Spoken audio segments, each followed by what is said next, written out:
to think that people are against trans people or against their rights, trans rights. I don't think the conversation's really about that. No, that's just the mantra. It's always trans rights are human rights. Yes, trans rights are human rights because they're humans. And they have the same human rights as anyone else. We're getting blocked here. Yeah, that's standard. We're out here having conversations or trying. We're trying. A little bit right now. Clinics have been lying to the public about the safety of puberty blockers. So you're against this protest that's happening here in support of transitioning children? I'm not against any protesting. I'm against the misinformation. We now know that hormone blockers permanently destroy sexual function in male children who want to be girls. In previous studies, well over 50% of DSM diagnosed, that is clinical gender dysphoria, children would grow up to be likely gay or lesbian, not transgender. Do we need to move this? Don't touch my sign. What? Don't touch my sign. She's blocking the camera, and you try to grab the sign, and she goes, "Don't touch my sign." I'm a lesbian-leaning bisexual. I've been married to a lesbian for over 20 years. This is a danger to same-sex attracted youth. You all need to own your trail of damage. That's fine. Don't worry if they touch you. Don't touch my sign. Get it out of the way. You don't have the right to put it in our face. She said that's assault. Let go of my sign.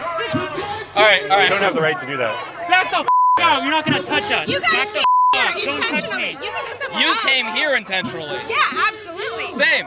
Let's go to the outside so we can try to have a couple conversations. Okay. Does that sound good? Sure. All right.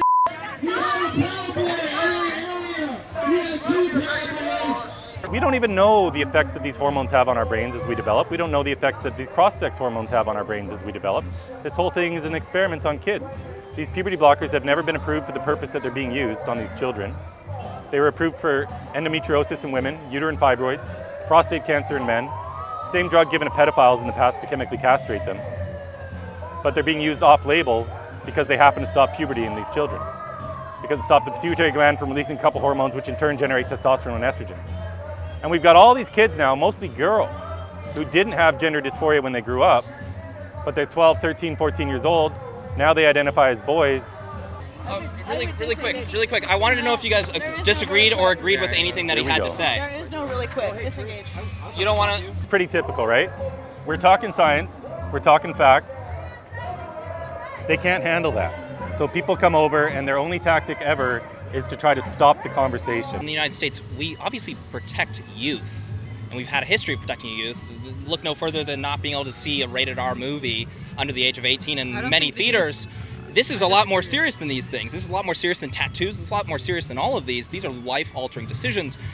So do you see kind of why people have a problem with the transitioning of children when that almost should be a last resort type thing and possibly adulthood? Do you see where people are coming from there, or no? You don't?